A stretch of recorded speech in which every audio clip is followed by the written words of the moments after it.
Olá, seja muito bem-vindo, seja muito bem-vinda. Eu sou o Hugo Santana e eu ajudo advogados a darem entrada e acompanharem ações em juizados especiais sem cometerem nenhum erro técnico.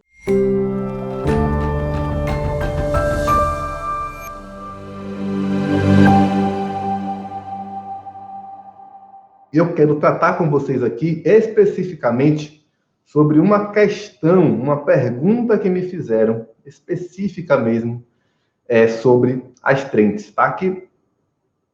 O que fazer se o juiz reduzir a multa periódica, as trentes? Posso estar falando grego aqui, então eu já quero trazer para você essa informação. O que é a multa periódica? O que são as astrentes? Que história é essa? Né? A multa periódica é uma multa que o juiz fixa em alguma decisão. Pode ser na liminar, pode ser em outro tipo de decisão interlocutória, ou pode ser na sentença, inclusive, tá? E essa multa, ela tem como papel compelir, tá? Ela pressionar mesmo o devedor, o réu, a cumprir uma obrigação de fazer, tá? Então, a primeira questão é essa, tá? Em multa periódica, melhor dizendo, a multa periódica, ela não se aplica para as obrigações em que tem uma condenação expressa em pecúnia, tá? Não, ela não tem aplicação. Ela se aplica nas obrigações de fazer ou de não fazer também, tá? Então, é muito comum nas ações em que se pleiteia, por exemplo, a cobertura do plano de saúde, a cobertura de um procedimento cirúrgico, médico, enfim, para que o plano de saúde, ele de fato cumpra aquela decisão. Então, digamos que na sentença, o juiz estabelece, né, ele impõe ao devedor, ao plano de saúde, a obrigação de cumprir com o contrato, né, de suportar os ônus e pagar, custear, né, o tratamento cirúrgico, médico, qual seja, do segurado, do beneficiário do plano de saúde. Mas se a sentença vier somente dizendo, olha, condeno o plano de saúde a custear o procedimento cirúrgico, o tratamento, e parar por aí, a chance é grande de que o réu não vai cumprir. É muito importante que você, advogado, fiscalize nesse momento que a ordem, que a sentença, a liminar, às vezes, que ela tenha lá, além dessa determinação, ela traga uma sanção, ela traga a multa. Ora, o juiz, na decisão, ele tem que impor a condenação, de custear, de tratar, determinar que o plano de saúde custeie aquele procedimento, sob pena de uma multa. E essa multa é importante que ela seja diária, tá? Por quê? Porque a cada dia de não cumprimento, cai uma sanção sobre o réu.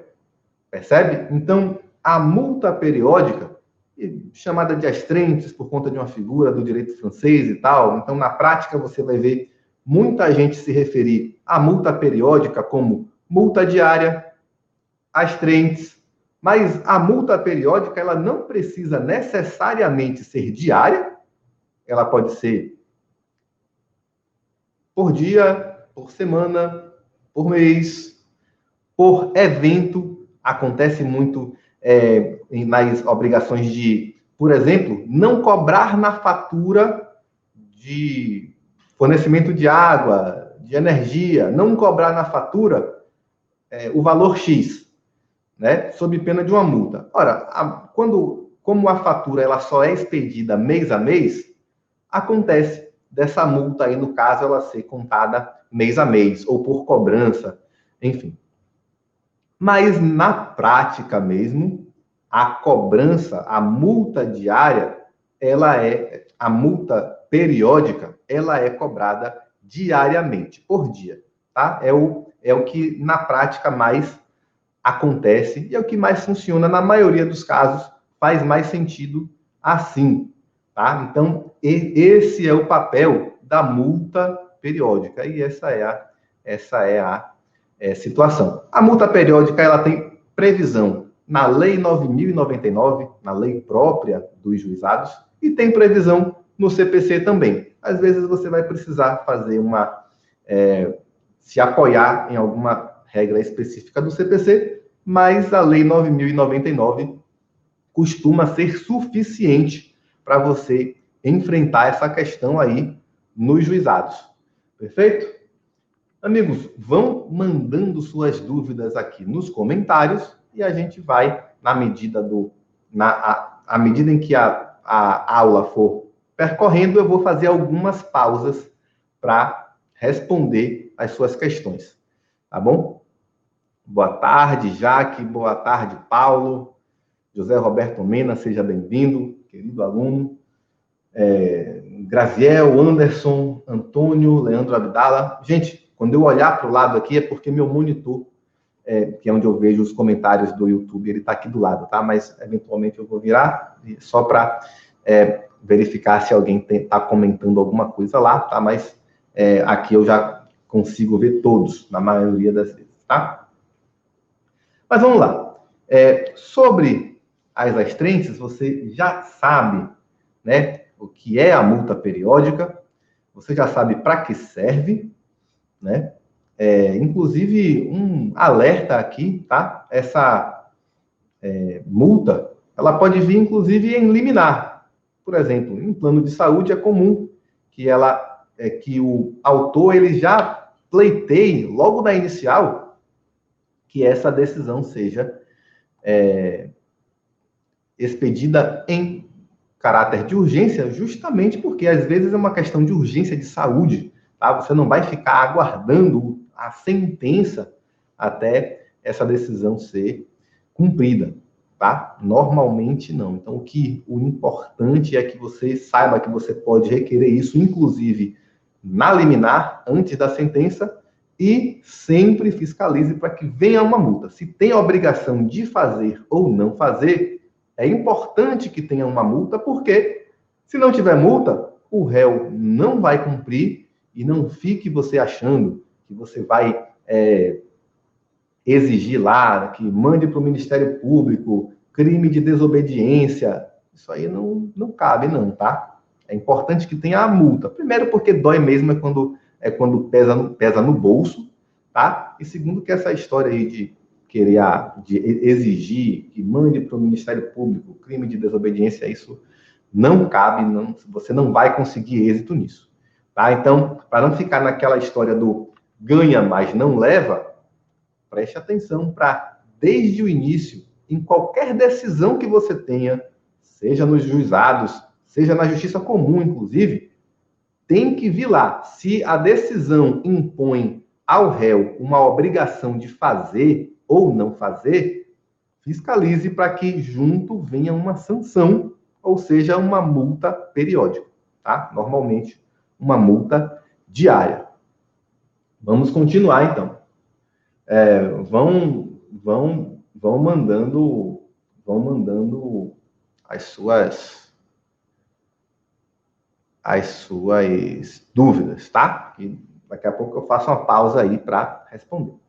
Mas, enfim, mais uma grande questão, o que mais acontece de polêmico, de angustiante para muitos advogados na prática, em juizados em especial, é a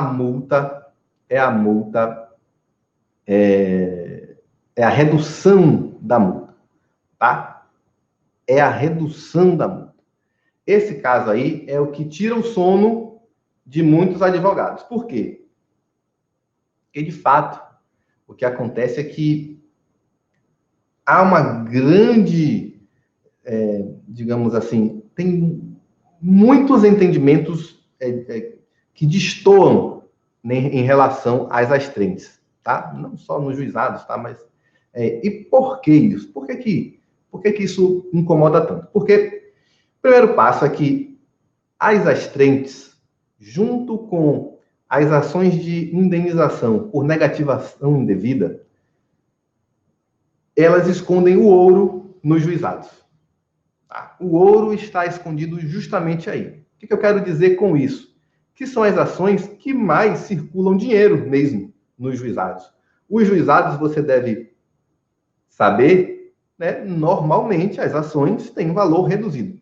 Digo normalmente, porque a gente já teve uma aula aqui onde eu falei, né? Você tem sim muitas situações em que o valor da causa nos juizados pode extrapolar os 40 salários mínimos.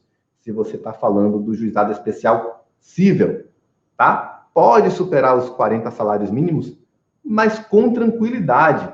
Cobrança de valores devidos pelo condômino ao condomínio, cobrança de honorários. Um colega fez uma pergunta hoje, né, na caixinha de perguntas que eu deixei, né, qual é posso cobrar honorários contratuais no juizado? Pode, e isso é lá, no juizado mesmo, independentemente do valor da causa. Então, mesmo que sejam honorários que extrapolam os 40 salários mínimos, você vai cobrar no juizado sem limitação de valor, sem ter que renunciar, nada disso. Você vai, se for um contrato de 100 mil reais, por exemplo, você vai executar lá no juizado, sim, sem problema nenhum.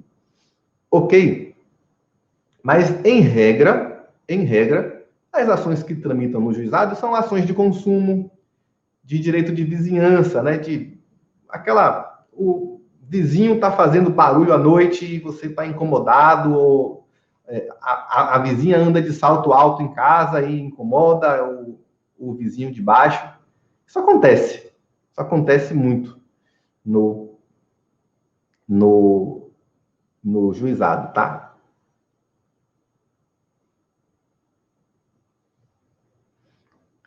Isso, exatamente, Cristiano, exatamente. Tá? Isso é o que está no juizado. E assim, normalmente são ações de valor reduzido, né? Normalmente você vai ter nos juizados aí questões de consumo, né? Comprei na internet, não chegou, né?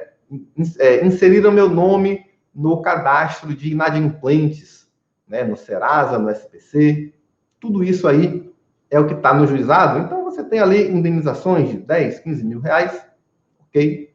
Basicamente é isso aí, né? Mas as astrentes, junto com as ações de indenização por negativação indevida, são as que comportam um valor maior. Assim. Primeiro que as astrentes, elas também não se limitam ao teto dos juizados. Tá? Então, ainda que a multa chegue, que ela extrapole o teto dos juizados, você vai poder executar ela no juizado, vai cobrar integralmente no juizado, tá? Mas a grande questão é, alguns juízes reduzem essa multa até o teto do juizado. Como é que fica? Essa é a questão, né? É isso que tira o sono de alguns advogados. Então, eu escolhi esse tema da aula de hoje justamente para mostrar a você qual é o caminho, o que é que você tem que fazer caso essa multa seja reduzida. E, na verdade, existem alguns cenários aqui, e a gente vai estudar todos eles, tá? Se couber no tempo da aula aqui. A grande questão como eu falei, qualquer obrigação, qualquer determinação, qualquer decisão judicial que determine que o réu cumpra alguma coisa no prazo X, ela deve vir com uma multa periódica, que é o instrumento legal que a gente tem para compelir o devedor a cumprir a obrigação. Então, é para excluir o nome do réu do rol dos inadimplentes, do rol dos maus pagadores, no prazo de 5 dias, sob pena de uma multa de R$100 por dia. É assim que deve vir a decisão. Então, se isso vem, por exemplo, em liminar, né, bem antes da sentença, até antes de citar o réu, se for o caso, nesse caso aí, essa multa ela já começa a contar assim que o réu é intimado daquela decisão, ok? E aí essa multa, ela vai, né, ser objeto de questionamentos pelo réu. isso aí é o que você vai esperar que aconteça na sua ação imediatamente. Tá? Assim que você tem uma decisão que determina que o réu cumpra qualquer obrigação de fazer ou não fazer, sob pena de uma multa, espere aí que o réu vai dizer que a obrigação é impossível de ser cumprida, ele vai alegar, dificilmente ele vai provar, mas ele vai alegar que a obrigação é impossível de ser cumprida, tá? Isso é assim, é do dia a dia que isso aconteça, tá? Então, se na sua ação já espere que o réu vá alegar isso, que a obrigação é impossível de ser cumprida e tal. Mas a grande questão é que dificilmente o réu cumpre espontaneamente, e aí a multa vai ficar contando lá, tá? Ela vai ficar contando. Mas o que pode acontecer é que na sentença essa multa seja revogada. A sentença pode ser uma sentença de improcedência. E a sentença de improcedência, ela mata na origem, lá na liminar, a multa processual. Ainda que ela não fale nada, você vai considerar que houve ali a revogação tácita da liminar. Se isso acontece na sentença, os valores que estavam contando lá, eles simplesmente somem, tá? Eles evaporam. E tudo isso é para dizer para você que é tenso esse caminho aí de você conseguir levar a multa até a execução, tá? É tenso. Então, no fim das contas, o que você vai fazer? No fim das contas, você tem que aguardar que a sentença, de fato, confirme a liminar. E esse é o entendimento, inclusive, predominante para você levar adiante a execução provisória da multa periódica. Então, a multa foi firmada na liminar, foi confirmada na sentença. Aí, nesse caso, você já pode, inclusive, prosseguir com o cumprimento provisório dessa decisão. Se o réu, por algum momento, não cumpriu essa decisão no prazo ali, você já pode, inclusive, exigir essa multa. Tá? Só que isso aí é o cumprimento provisório. Por quê? O cumprimento definitivo, ele só pode acontecer depois do trânsito em julgado da decisão. Tá? Mas vamos lá. Quando é que o juiz pode reduzir essa multa, então? É importante que você saiba que o entendimento que prevalece é o de que a multa ela não pode ser reduzida. Desculpe. É o de que a multa pode ser reduzida, de que ela não faz coisa julgada e que o juiz pode reduzir essa multa a qualquer momento. Tá? Para mim, fica claro que essa multa só não pode ser reduzida depois que ela já foi discutida na turma recursal. Tá? Então, essa multa aí já foi para a fase de execução e a turma recursal torna definitivo o valor da multa que foi firmada antes, lá pelo juiz do juizado. Nesse caso aí, entendo eu que não é possível mais modificar o valor da multa, reduzir. Mas, em todos os outros momentos, né, anteriores a esse, olha, é bem tranquila a jurisprudência no sentido de que a multa pode ser reduzida. Tá? Ela pode ser. Mas existem alguns instrumentos para você questionar essa redução. Uma tese que ganhou muito vigor é a de que, com o CPC de 2015, é de que a multa que já foi contada, ela não pode ser reduzida. É o que o pessoal chama de multa vencida.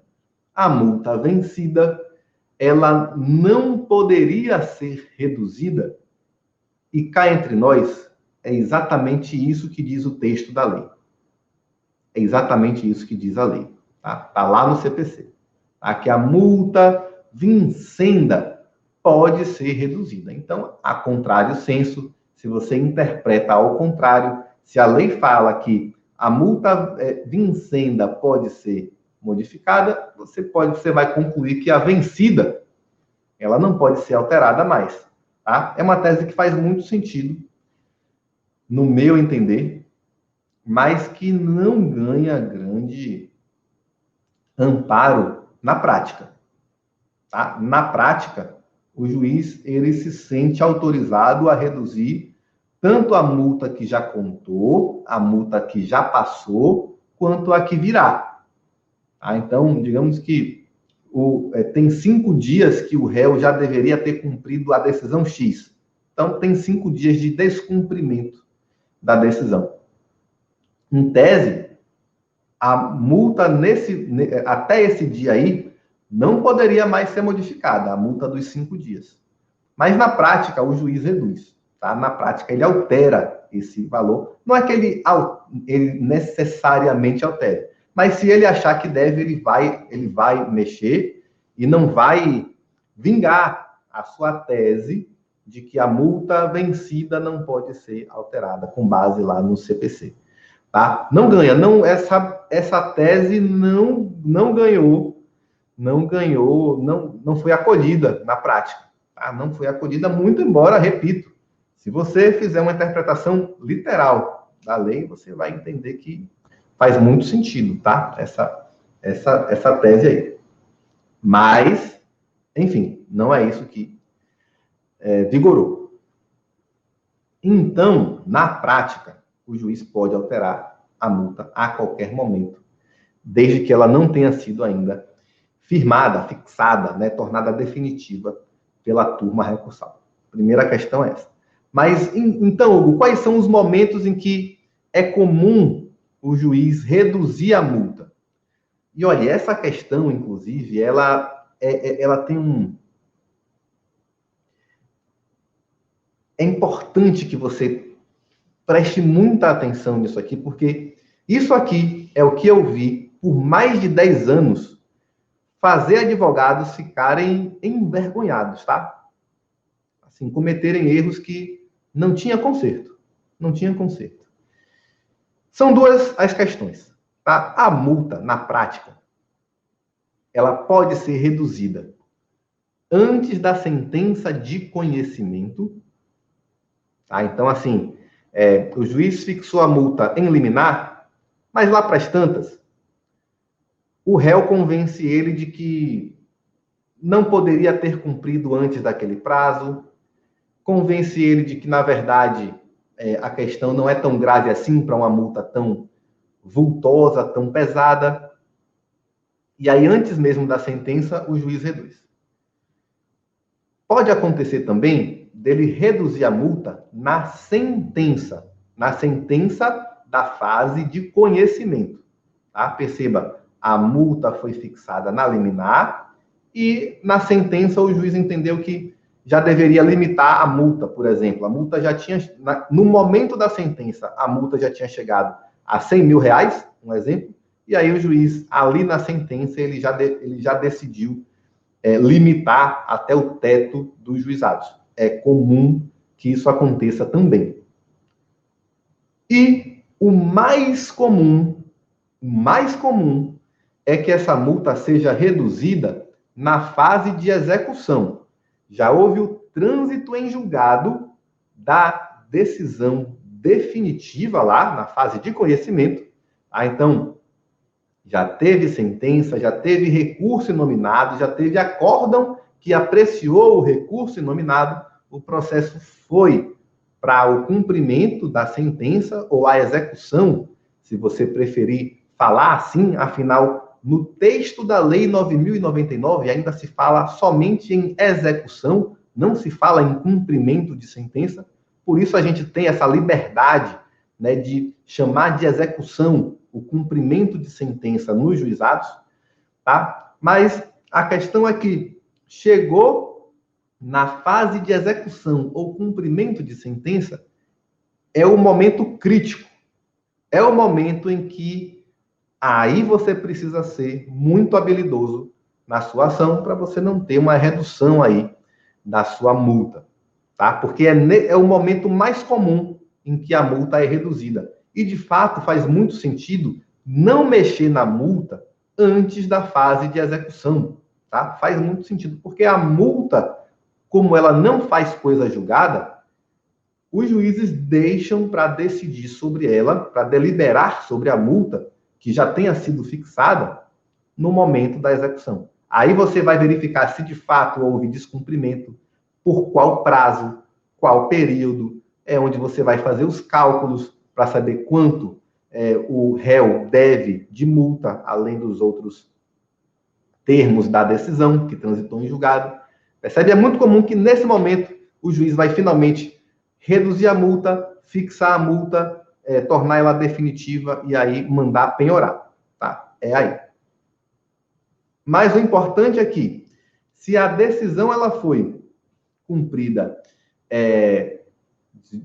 se a multa foi reduzida em outro momento que não em uma sentença, você vai impugnar essa redução por um instrumento. Se ela foi reduzida por um instrumento sentença, né? E outro detalhe é, às vezes a decisão não traz como título que ela é uma sentença, mas é sentença. Você deve ter aprendido na faculdade que o que determina se uma decisão judicial é sentença ou outro tipo de decisão é o conteúdo dela. Põe fim à lide, põe fim à demanda, é sentença. Tem lá o artigo, uma das hipóteses do 485, 487 do CPC, é sentença. Então, é importante que você saiba fazer essa distinção, porque isso é o que vai fazer a diferença entre você ter êxito na sua impugnação ou uma catástrofe. Um erro técnico grosseiro que vai fazer você passar vergonha lá na frente. Tá? Então, fica comigo aqui, que eu vou te dar o passo a passo. O que acontece é o seguinte. A redução, ela pode vir numa sentença, na fase de conhecimento ou na fase de execução. Tá? Qual é a sentença na fase de execução? Se o réu apresenta lá embargos à execução, a decisão que aprecia esses embargos à execução é uma sentença. Ainda que não traga esse nome, mas é sentença. E é muito importante que você guarde isso, que você tatue isso no seu cérebro, para que você saiba, porque uma decisão que tem conteúdo de sentença, ela é sentença ainda que não tenha, que não leve esse nome, ainda que no projude não traga esse nome, ainda que no título lá do documento não tenha esse nome. É sentença. E como sentença, deve ser impugnada através do recurso inominado num juizado. Recurso inominado no juizado, tá? É esse o instrumento para você atacar uma decisão que eventualmente tenha reduzido a multa processual no seu processo, tá? Se foi em uma sentença. Por que esse meu trabalho todo aqui, esse meu esforço todo para marcar isso para você?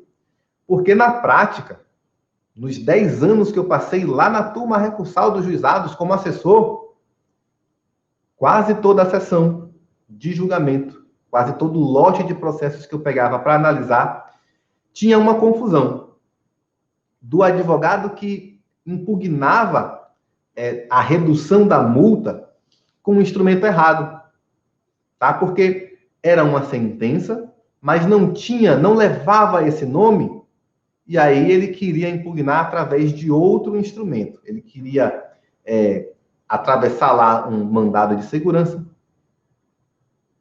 um agravo, às vezes, que nem cabe. Tá? Por quê? Porque ele não estava presente para o fato de que a decisão que tinha reduzido a multa, naquele caso específico, era uma sentença. Então, toda decisão que reduz a multa é uma sentença? Não. Aí é que está a casca de banana. Aí é que está a diferença entre quem conhece o juizado e quem não conhece. A redução da multa, ela também pode aparecer numa decisão interlocutória, tá? Então, é muito comum, já na fase de execução, o juiz reduzir a multa antes da sentença da fase de execução. Antes da sentença. Por quê? Você está lá na fase de execução, de cumprimento de sentença. Você argue, excelência, o réu não cumpriu a decisão no prazo. Até já cumpriu, ou não cumpriu ainda, mas cumpriu atrasado, com 30 dias de atraso. Tá aqui, estão aqui os cálculos, é assim, etc, tal. Nesse momento, o juiz vai intimar o réu para que se manifeste, para que diga, olha, o autor está dizendo que você não cumpriu a decisão. É verdade? Eventualmente, isso é um excesso de cautela do juiz, na maioria dos casos, porque o réu já deveria ter cumprido a decisão voluntariamente e demonstrado nos autos, mas é da praxe. É comum que isso aconteça, tá? É comum que o juiz intime o réu para se manifestar. E aí o réu vai dizer, cumpri, não cumpri, e é possível que ele diga, cumpri, está aqui, e junta um documento lá.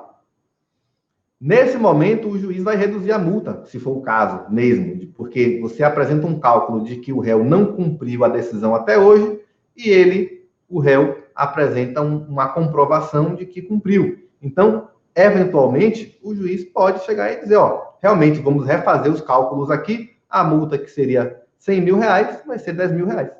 Pode acontecer.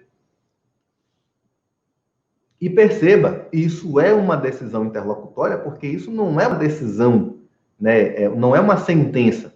Não é uma decisão que apreciou embargos à execução. Não, veio de uma decisão proativa do juiz que intimou o réu para se manifestar lá se ele de fato já tinha cumprido. Então o réu junta uma petição simples e informa, olha, já cumpri. O juiz vai analisar e se ele entender que já cumpriu mesmo, né, o cálculo que você juntou lá de 100 mil reais, pode ser refeito, chegar a 10 mil reais e a multa ser fixada nesse valor. Nesse caso aí, é uma decisão interlocutória e, portanto, não cabe recurso inominado. Vai caber mandado de segurança na maioria dos casos, tá? Onde não cabe agravo, vai caber o mandado de segurança. Por que eu falo onde não cabe agravo? Porque o entendimento que prevalece é o de que não cabe agravo, não cabe recurso contra a decisão interlocutória nos juizados. E aí, se não cabe agravo, se não cabe recurso contra a decisão interlocutória, onde não cabe recurso, cabe mandado de segurança. Tá? Esse é um princípio básico do direito, né? Do nosso ordenamento. Tá? Isso está lá na lei de mandado de segurança, inclusive. Se não, inclusive está ao contrário. Não cabe mandado de segurança contra a decisão judicial da qual caiba recurso com efeito suspensivo. Então, nesse caso, fica claro para você aqui que você tem duas maneiras, tem duas vias para você impugnar uma decisão que reduziu a multa periódica. Se a sua multa periódica foi reduzida numa decisão interlocutória, mandado de segurança. Em São Paulo vai caber agravo, por exemplo, mas na maioria do país, mandado de segurança. Se a redução ocorreu numa sentença, seja ela na fase de conhecimento ou na de execução, na de cumprimento de sentença, aí vai caber o recurso inominado, tá? Recurso inominado está lá na Lei 9.099, na fase de conhecimento. E na fase de execução, se você estiver meio perdido, vai lá para o enunciado 143 do FONAGE, tá?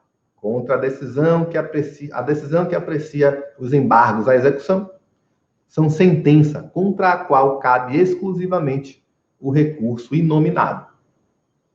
Tá? Ficou claro aqui, gente, essa diferença de como você qual é o instrumento que você vai usar para definir se você está falando de uma decisão interlocutória ou uma sentença, e daí você definir se vai ser um mandado de segurança ou um recurso inominado. Ficou claro para vocês aí?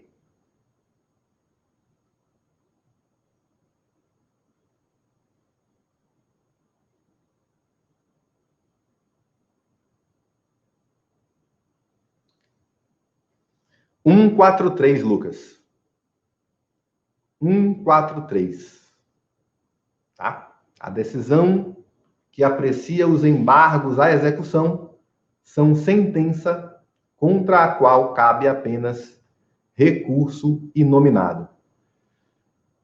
Vamos lá, o Wagner faz uma excelente pergunta. Não é do nosso tema, mas vou responder, tá? Wagner pergunta. Gente, eu estou olhando para o lado porque meu monitor está aqui do lado, tá? É onde eu estou lendo aqui a pergunta. Wagner pergunta. O foro para a cobrança de cheque, praça do cheque de emissão ou local da prestação de serviço, ação de cobrança. Wagner, Desculpe, Wagner, o local para você, o foro para você ajuizar essa ação é da praça do cheque, tá? Isso está lá na lei do cheque. Ok?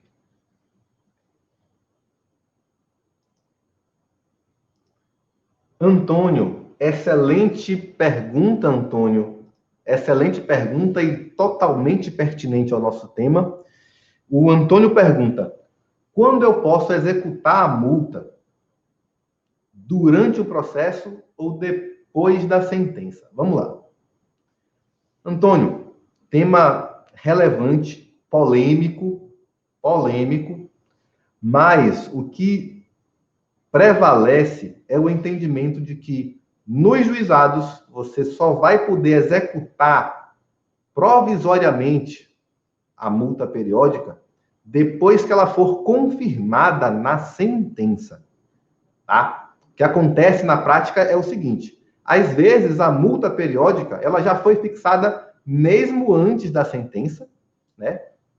Numa tutela provisória, e aí, uma tutela de urgência, mas você, normalmente, esse é o entendimento que prevalece, tá? Prevalece, mas adianto que não é unânime esse entendimento, tá? Não é um entendimento tão tranquilo assim. Mas é o que prevalece. Nos juizados, você vai executar provisoriamente a multa periódica depois que ela é confirmada na sentença. Tá? Mas um detalhe. Para que serve esse cumprimento provisório, né, da sentença nesse caso? Ele serve para forçar, é um instrumento a mais que você tem para compelir o réu a cumprir a decisão.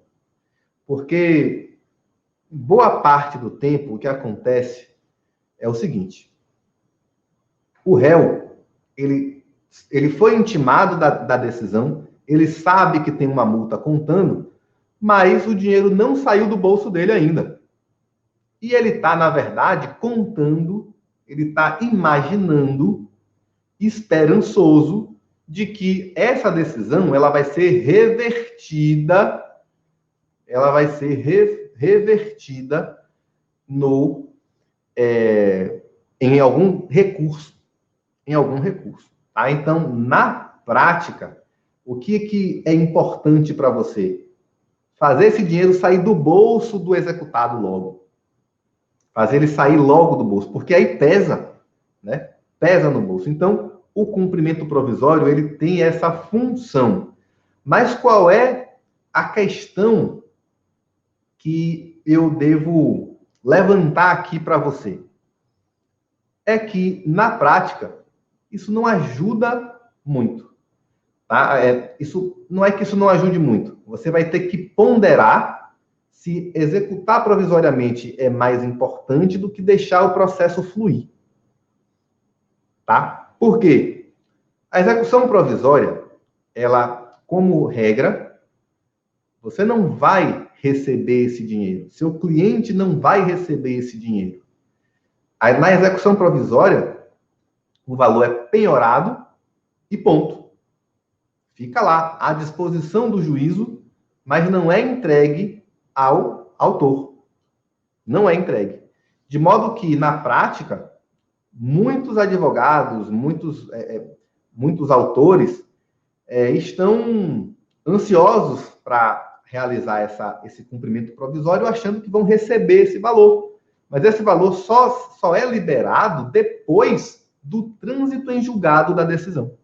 Tá? É a única situação que você tem agora, né, para receber esse valor. Ou seja, a multa é fixada na liminar, ela é confirmada na sentença. Aí você pode penhorar o valor da multa, mas esse valor fica à disposição do juiz e ele só vai ser liberado para você se essa decisão transitar em julgado.